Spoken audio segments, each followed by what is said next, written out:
Bonjour et bienvenue dans cette quatrième vidéo proposée par l'UFNA Femmes en collaboration avec Terre Éducation. Aujourd'hui, nous allons vous parler du contrat. C'est une partie assez complexe et qu'il faut vraiment bien penser car il s'agit aussi du cadre de l'accueil. Bien entendu, les assistantes maternelles peuvent se rendre au RPE, enseignement relais d'assistantes maternelles. Mais malgré tout, il est très important que les assistantes maternelles se préparent et se forment à cet aspect de la relation contractuelle. Mais pour vous parler justement de l'accompagnement du parent employeur dans ce contexte, nous allons écouter 3 témoignages d'assistantes maternelles, Marie-Ange Marchand, Claudine Colwert et Gaëlle Lebouris. Mais pour l'heure, je vous propose d'écouter Marie-Ange Marchand qui va vous proposer de nombreux conseils bien avisés. Bonjour, je suis Marie-Ange Marchand, je suis assistante maternelle agréée depuis 2003, donc je vais bientôt fêter mes 20 ans. Donc j'ai exercé un certain temps à mon domicile, pendant presque 10 ans. J'ai aussi exercé par le biais d'une crèche familiale, donc j'ai fait un peu tous les aspects d'assistante maternelle. Et puis là, je suis depuis quasiment 9 ans assistante maternelle en MAM.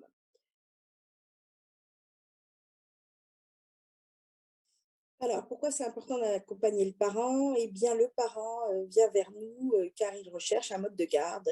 Il voudrait que son enfant soit bien accueilli, bien accompagné, éveillé, fasse des activités, sorte, voilà. Et puis, il découvre cet aspect un peu moins sympathique puisque dès l'entretien, en général, même téléphonique, mais encore plus dans l'entretien de rencontre, on est obligé d'aborder à un moment donné la partie contractuelle et la partie vous devenez un particulier employeur.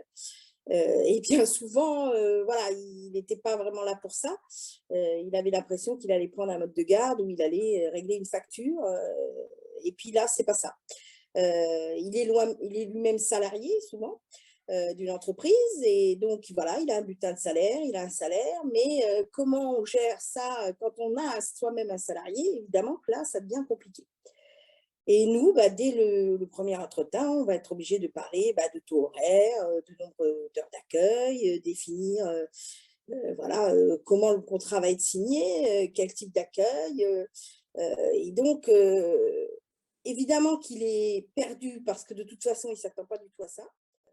Donc voilà, il ne s'attend pas à devenir parent employeur, enfin particulier employeur, il ne s'attend pas à signer un contrat de travail, il ne s'attend surtout pas à rédiger des bulletins de salaire, à faire un règlement. Oui, ça, il se doute que pour faire garder son enfant, il va falloir qu'il paye quelque chose. Mais tout ce qui entoure tout ça, non, il ne s'y attend pas du tout. Donc moi, dès par exemple les annonces que je publie quand je recherche des enfants, je note cette partie et je la mets en valeur puisque moi, durant ces 20 ans en tant qu'assistante maternelle, j'ai perfectionné ça d'abord parce que je suis quelqu'un de perfectionniste et puis j'ai envie d'avoir des bulletins de salaire corrects, j'ai envie d'avoir un paiement de congé payé qui correspond à ce qu'on me doit. J'ai envie d'avoir une attestation pour l'emploi bien rédigée. Et donc, je ne me suis pas dit, oh, c'est compliqué, je ne m'en occupe pas, je vais laisser le parent gérer ça, sachant que je sais très bien que c'est très compliqué pour lui aussi. Donc, très rapidement, j'ai mis le nez dedans. Alors, quand j'étais en crèche familiale, c'est aussi pour ça que je suis partie en crèche familiale, hein, pendant un temps, parce que je me suis dit, je ne veux pas gérer, je veux gérer ce qui tourne autour de l'enfant. Oui, voilà comment s'est passée la journée de votre enfant. Ah tiens, on va parler de la propreté ou des choses comme ça, mais je ne veux pas gérer on est le 25 du mois, il faut que vous me rémunérez, enfin toutes ces choses-là. Donc c'est pour ça que je suis partie un peu en crèche familiale aussi, parce qu'il n'y a pas cette partie-là, on est rémunéré par la mairie, et puis tout ce qui est rémunération, enfin paiement du parent, ça se gère avec la mairie. Et donc, c'est après ça que j'ai décidé d'exercer en MAM. Et là, en MAM, pour moi, non seulement j'ai pris en charge l'établissement des contrats avec mes propres parents et l'accompagnement de mes parents, mais j'ai aussi accompagné mes collègues assez rapidement, puisque là, on travaillait en équipe et on était 3. Et on peut dire que la partie contractuelle, calcul des salaires, tout ça, ça m'est revenu assez rapidement. Je dirais que là où il a fallu que j'apprenne un positionnement, c'est qu'avant, je travaillais dans l'hôtellerie avant d'être assistante maternelle. Et là, on avait quand même une culture du fait que le client est roi. Et d'ailleurs, dès mon premier agrément, dans les discussions avec la puéricultrice de PMI, elle m'a dit très rapidement, mais vous savez, vous n'êtes pas c'est pas un client, vous n'êtes pas au service, il va quand même falloir que vous preniez un positionnement par rapport à ça, vous ne pouvez pas dire oui à tout. Tu vois, moi j'ai travaillé dans des palaces, et dans les palaces, voilà, le client disait je veux ça, et on se débrouillait pour trouver ça. Et nous, les assistants maternels, il faut quand même qu'on ait un positionnement professionnel, parce qu'évidemment, il y a des choses où on doit dire non. Et donc ça, c'est assez compliqué à équilibrer. Et c'est vrai que ça, au départ de la relation, bah, bien sûr, quand les parents étaient en retard, je ne faisais pas de remarques ou je ne relevais pas les choses. Alors des fois, il y a des parents qui sont très respectueux, qui peuvent être en retard ponctuellement et qui vont s'excuser. Ah, excusez-moi, Madame Marchand, je suis en retard. Bon, voilà. Et puis, il y a ceux où c'est régulier. Et donc, dès le début de contrat, on va voir que ça va glisser petit à petit. Et moi, avec les années, j'ai compris que c'était dès le début de la relation. Parce qu'en fait, si on accumule, en fin de compte, les choses, on les garde pour soi, en se disant, oh là là, il est encore en retard ce soir, j'avais quelque chose à faire, ou oh, c'est pas respectueux, moi, j'aurais pas fait ça, enfin voilà. Et puis, qu'on ne dit pas, le problème, c'est que moi, après, j'ai un caractère assez volcanique, et donc peut-être que la manière dont je vais le dire va être un peu plus brusque, en fait, dans le ton, donc voilà, maintenant, j'apprends à dire les choses j'ai appris à dire les choses d'une manière moins brusque, et puis en rappelant le contrat, voilà, les heures d'accueil, c'est le moment où vous arrivez dans la MAM, par exemple, ou à domicile, et puis les heures de départ, c'est aussi ça qu'il faut respecter, parce que ça rentre dans les heures d'accueil.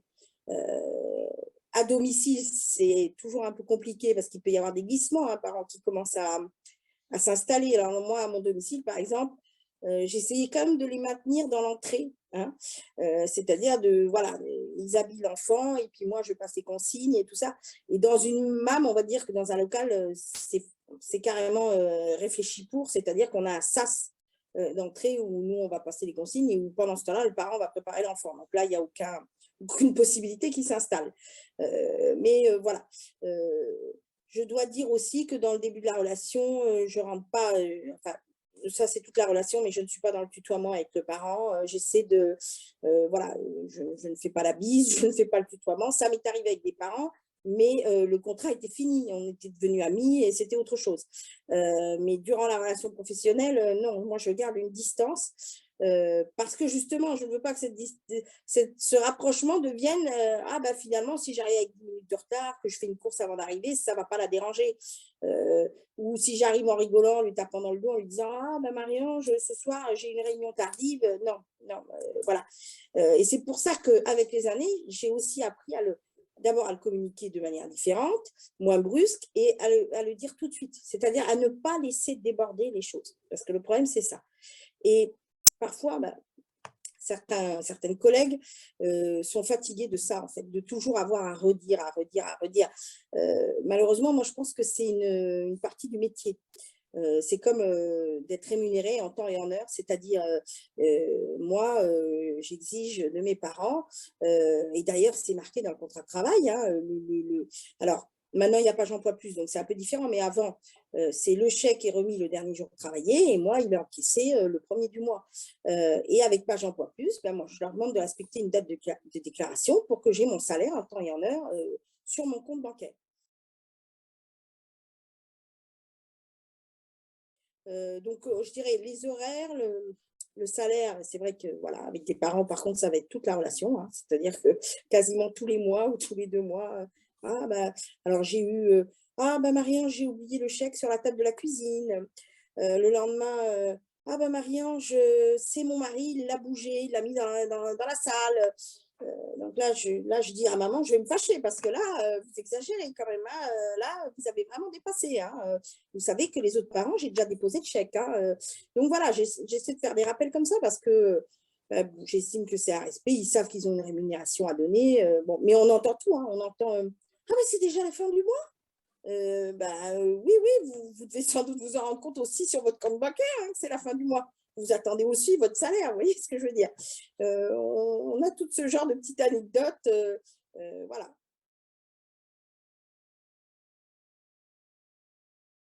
c'est vrai que quand on débute dans le métier et qu'on ne maîtrise pas toute cette partie contractuelle, calcul, et qu'on doit accompagner des parents qui la maîtrisent encore moins, c'est vrai qu'on sent qu'il y a un gros manque. Ces assistantes maternelles, elles sont perdues, elles essaient d'avoir des informations. Alors, on est aussi dans le monde des réseaux sociaux. Avant, on discutait entre assistantes maternelles au parc et on disait, mais comment tu fais la mensualisation, comment tu fais les congés payés? Et maintenant, tout se trouve dans les réseaux sociaux, mais là où elles sont aussi perdues, c'est qu'elles ne savent pas si l'information est juste ou pas juste. Donc, c'est vrai qu'il y a quelque chose à travailler là-dedans. Moi, je trouve que Page Emploi progresse de plus en plus dans le développement de certaines choses, mais effectivement, est-ce que c'est simplifié? Est-ce que c'est facile à lire pour les parents employeurs et pour les assistants maternels? Ça, voilà, on a des doutes. Moi, ce que je ne vois surtout pas, c'est un service commercial qui va facturer ce service, mais de manière très chère, et sur l'assistant maternel et sur le parent, qui sont perdus, qui ne savent pas vers qui aller, et puis là, on leur donne quelque chose de tout fait, mais ça coûte de l'argent. Effectivement, c'est plutôt à l'État qui devrait pallier ce besoin. Donc, une plateforme, je ne sais pas. Je ne sais pas comment il faudrait faire, mais c'est sûr qu'il faudrait quelque chose de plus simple, de plus facile à lire pour les gens, et que les nouvelles assistantes maternelles se forment aussi au niveau des formations droit et calcul. Mais voilà, il y a encore du travail à ce niveau-là. Merci beaucoup Marie-Ange. Maintenant, je vous propose de nous diriger dans le nord de la France pour écouter Claudine. Donc, Claudine Galloire, je suis actuellement à la retraite depuis 1 an en fait, mais je continue un tout petit peu de travailler juste avec les derniers enfants que j'avais en contrat. Donc, c'est une fratrie, donc une petite que je vais chercher à l'école et sa petite sœur qui va avoir 15 mois. Donc là, je vais arrêter vraiment début mars en fait. Dans les situations que j'ai pu rencontrer, donc celui des horaires, forcément, je pense que chaque assistante maternelle a rencontré un peu cette problématique. Bon, et aussi notre vie privée, quand le contrat fixe, je ne sais pas, 18 heures par exemple, 18h30, non. Moi, je n'ai pas à justifier d'un rendez-vous qui est hors contrat. C'est ma vie privée et donc je tiens à respecter ma vie privée. Donc ça, en fait, ces choses-là, j'en parle déjà quand je reçois les parents. Avant de faire un contrat, je les reçois au moins 5 heures. Ah oui, je les reçois 2 fois et la 3e fois, c'est le contrat écrit. Et là, on revoit tout ce qu'on a dit. Et je trouve que c'est même pas suffisant personnellement. Bon, je suis peut-être bavarde, mais quand même, c'est de revoir vraiment les points. Le contrat, après, une fois qu'on s'est rencontrés, le contrat, c'est fait entre l'employeur et moi, mais l'enfant n'est pas présent. J'estime que là, on n'est pas dans l'affectif. Là, il faut être concentré sur ce qu'on écrit. Il ne doit pas avoir de faille, parce que la moindre porte ouverte dans un contrat, ça peut être source de conflit ultérieur. Donc, pour moi, c'est important. Le contrat se fait, si ça doit durer longtemps, on le fait en 2 fois s'il le faut, bien qu'on s'est dit bien des choses avant. Mais c'est extrêmement important et c'est la base du climat de confiance. Voilà, donc les choses sont bien claires, les heures d'arrivée, les heures des départs, leurs obligations par rapport à l'inscription à Page Emploi, des choses comme ça, et comme quoi on parle aussi donc du salaire, que c'est aussi à date, voilà, on a choisi une date, et une fois que c'est signé, c'est accepté. Voilà, et que moi je préviens aussi que s'il doit y avoir quelque chose qui sort du contrat, si quelque chose n'est pas respecté, une clause n'est pas respectée, je vais le rappeler une fois, peut-être 2 fois, mais la 3e fois, je vais réouvrir le contrat, je peux inviter le parent. Donc, ça dépend après de ce que c'est l'ampleur du sujet, du problème, comme vous dites tout à l'heure, ce qui n'est pas un problème, mais c'est de remettre à jour la pendule. Et voilà quoi. Et puis après, c'est tout, on fonctionne. Mais c'est vrai que j'ai eu un parent qui prenait le temps, il habitait plus loin, la route est plus longue, il y a des kilomètres. Moi, je leur dis, ça ne sert à rien non plus de courir pour avoir un accident de voiture, être stressé pour venir chercher l'enfant, lui, il va le ressentir, ça ne va pas aller. Mais Donc, c'est important dans le contrat de prévoir l'horaire plutôt maximum. Et après, on voit s'il peut venir avant, il vient avant. Mais c'est là où l'importance de la négociation de notre taux horaire a tout son rôle, quoi. Voilà, il faut aussi accepter l'erreur, accepter qu'on puisse se tromper, qu'il y a une chose que on n'avait pas compris comme ça. Donc, c'est de revoir la situation et ne pas attendre. Voilà. Et de remettre les choses au clair et puis, s'il le faut, les réécrire. Mais c'est important aussi de se donner le droit à l'erreur au début. C'est aussi reconnaître la professionnelle dans son travail. Donc, c'est important de mettre en valeur dans la négociation du taux horaire, c'est de savoir mettre en valeur ses compétences, ses valeurs, etc. Donc, ça, c'est important.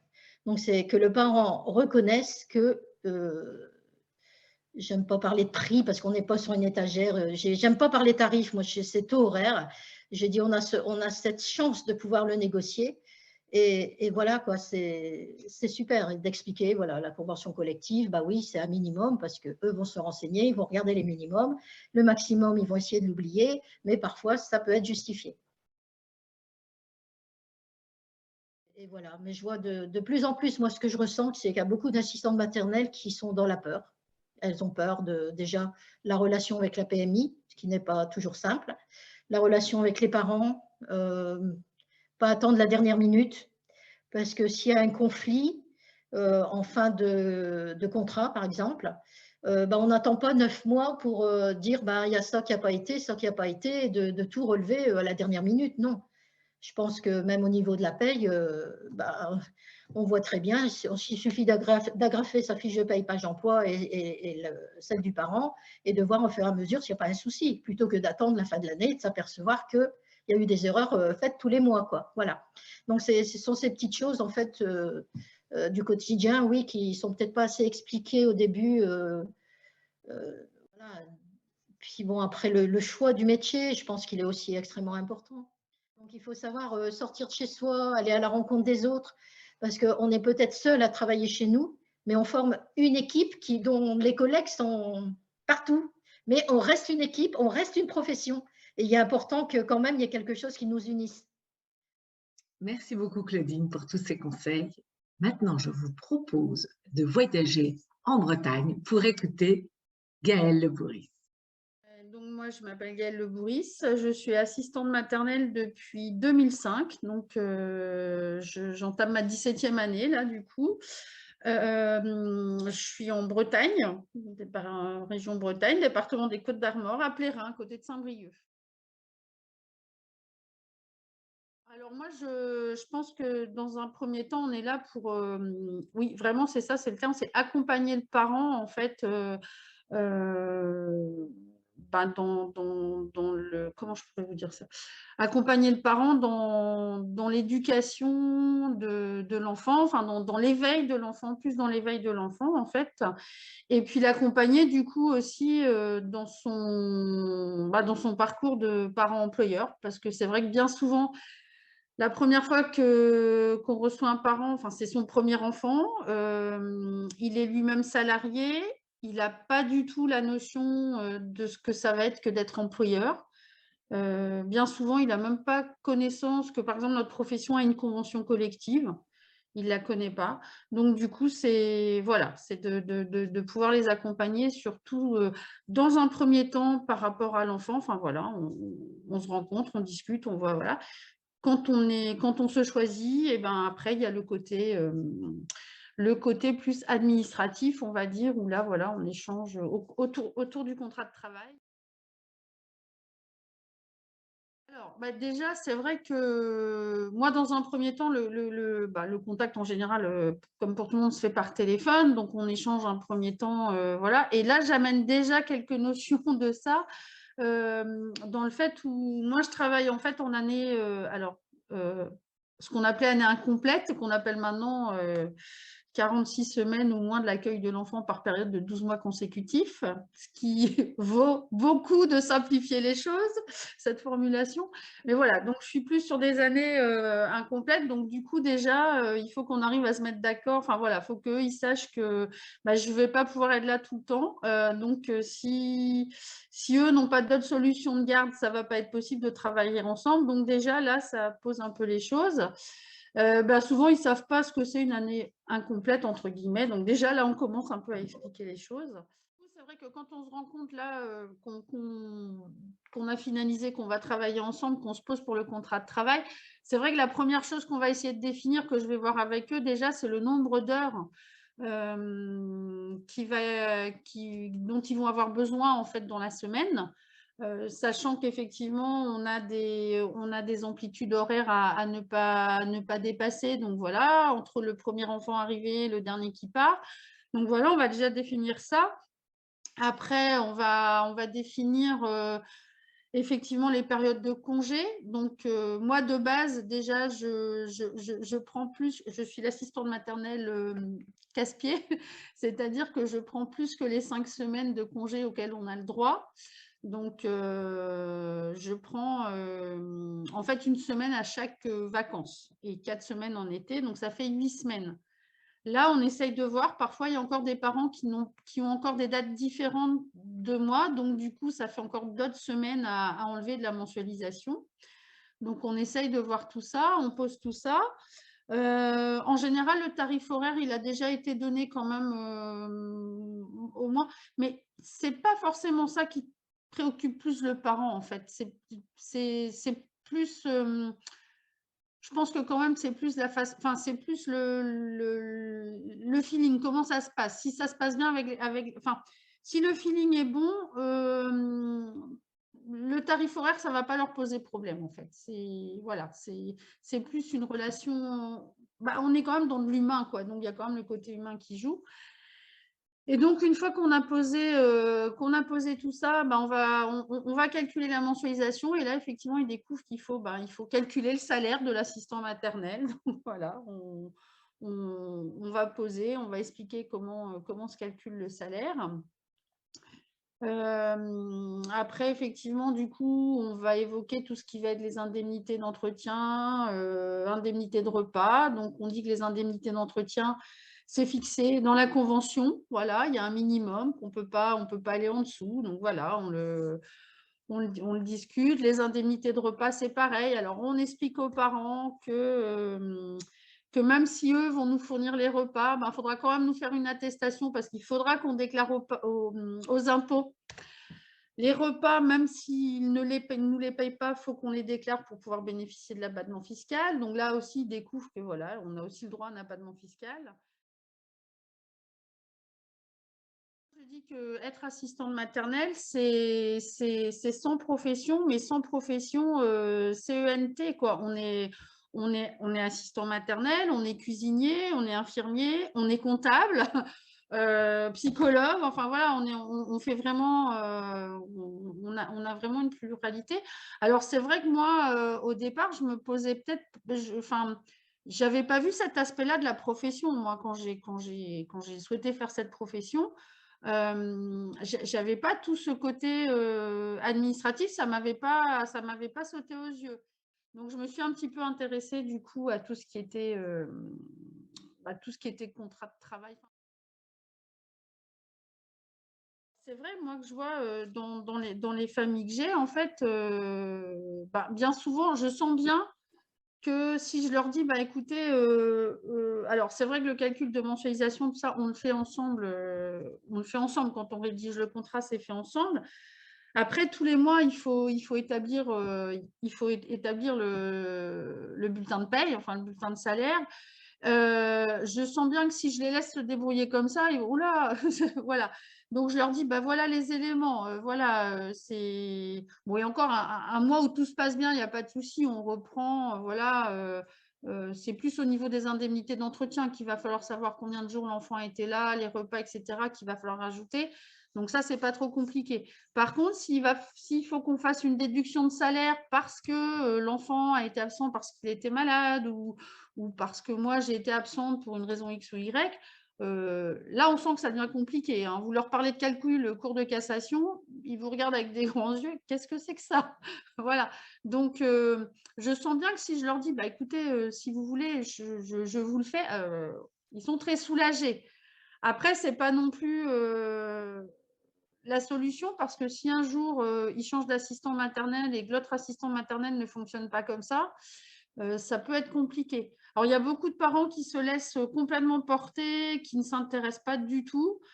Moi, j'aime bien, enfin, je leur dis toujours, bah voilà, je vous ai fait les calculs, mais vérifiez, regardez. Voilà, je ne suis pas à l'abri de me tromper, hein, on peut se tromper. Et ils me disent toujours oui, oui, oui, oui. Et un jour, j'ai eu l'exemple flagrant d'une maman qui avait bien vérifié et je m'étais complètement plantée dans le calcul des congés payés, c'est-à-dire que au lieu de, enfin, un mois, au lieu de mettre dans mon tableau, mettons 500 € de salaire, j'avais mis 5 000. Ce qui est que je ne vous raconte pas la somme. Et bien, elle a même pas tiqué, quoi. Quand je lui ai fait le total, enfin, du coup, c'était pour le calcul des CP au 31 mai. Donc, quand je lui ai fait le calcul de la rémunération, enfin, du 10e, effectivement, du coup, en rajoutant 5 000, ça gonflait énormément. Et elle a même pas tilté. Et c'est moi qui lui ai dit, mais vous avez vérifié? Oui, oui. Mais non, c'est pas possible, j'ai fait une grosse erreur. Donc, ça prouve qu'effectivement, comme vous dites, on est dans une relation de confiance. Mais voilà, il faut faire attention parce que même on n'est pas à l'abri de se tromper. Donc, c'est vrai que les parents, moi en tout cas, c'est ça. Ils me disent, ben, vous connaissez, vous savez. Mais d'un autre côté, c'est se décharger aussi. Je trouve que du coup, ils n'essayent pas du coup de comprendre. Ils nous disent, oh non, c'est trop compliqué. En fait, ce qui est très important pour avoir une bonne relation de travail entre un parent employeur et une assistante maternelle, c'est qu'à la base, tout ce qui est ce côté contractuel, tout ce qui est ce côté administratif, ait été bien discuté, bien assimilé de part et d'autre, et que du coup, en fait, ça va enlever tout ce côté qui peut être pesant dans la relation. Bah, tout ça va être enlevé et ça va, du coup, on peut se consacrer à l'enfant. Merci à toutes les trois pour vos témoignages et vos conseils. Si vous aussi, vous avez des questions sur le sujet, je vous propose de nous contacter à l'adresse indiquée. Voilà, je vous donne rendez-vous dans 15 jours pour la prochaine vidéo avec un thème extrêmement intéressant puisqu'il s'agit des hommes dans la profession d'assistant maternel. En attendant, prenez soin de vous.